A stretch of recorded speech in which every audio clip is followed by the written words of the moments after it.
guud ahaanba beeralayda gobolka Sanaag iyo waliba deegaanada hoos yimaada degmada Ceergaabo ku habsaday ayax koronkoraa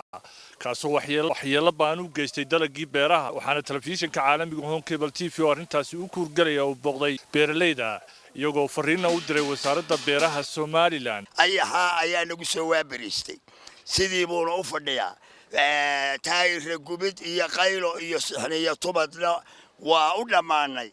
waxaanu ka codsanaynaa dawladda khayrka qabta wasaaradda beeraha khaasaha wasiirka beeraha waxaanu ka codsanaynaa sida uu uga shaqeeyo lughaya iyo awdal iyo caashaca iyo gabiley oo ariyadu dadkaba la heerahayn waxaanu ka codsanaynaa inuu noo soo gurmado oo naarko habar waliba saladkii yaraa ay beeratay anigu maal qabeen baan iska ahay deewa ka jeeriga kaga dhif waxa weeyaan waxaanu ka codsanaynaa waxaan ku raadayay beeraha Somaliland ee guud ee gabila iyo ka shaqeysa wadamada galbeedka haddaanu gobolka Sanaagna anagu kama helo wax caawimo ah waxa weeyaan iyo wax tara midna kamaanu helo waxa weeyaan aad baan u dulmanahay anagu haddaanu nahay beeraha Sanaag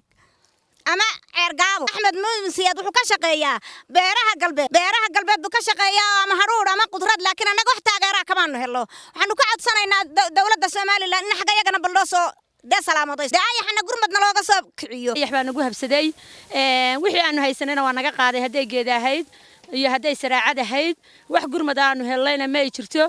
wasaaradda beeraha waxaanu ka codsanaynaa inay gurmad degdeg ah la soo gaadho maxay ahaydeen gobolka iyo gobol dambeeya mala gobolada galbeedka baa waxay tahay taageerada la saaraa waxa weeye awal baan naga cabanaynay iminkana wixii aanu haynaba waa naga qaad maanta saddexdii markay ahayd baa wax nagu soo kacay ayax faradhaafa beerihii naba arag wixii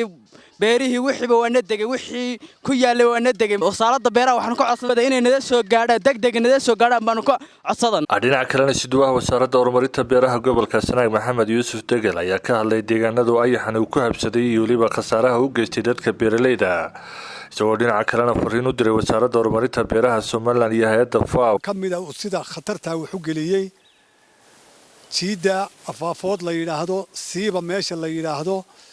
maxay ahayd toy goob oo dhulka beeralayda ah aad ay qudaartu iyo wax waliba uga baxaan iyo geedweynta dayaxa iyo agagaarkeeda ilaa dayaxa ilaa iyo intaas oo dhow uu fariistay kadibna dhinacan daalo iyo surud iyo wadayax iyo ceeldhaliile buu haddana fariistay ugu dambayntiina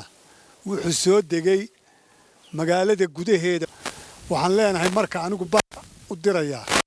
aniga oo markii horeba wasaaradda dhowr jeer warna siiyay hawsha sida ugu degdega badan in wax looga qabto oo dadka wixii ay dalag lahaayeen uu meesha ka saarayo horena qaarkood uga saaray marka bal hay'adda FAO iyo wasaaradda beeraha iyo dawladda dhexeba waxaanu ka codsanaynaa dadka aafada soo gaadhay in laga soo gaaro biidnillaahi kariim marka annagu hadeer marwar dadweynaha waxaanana warbal daasado iyo iska garaaca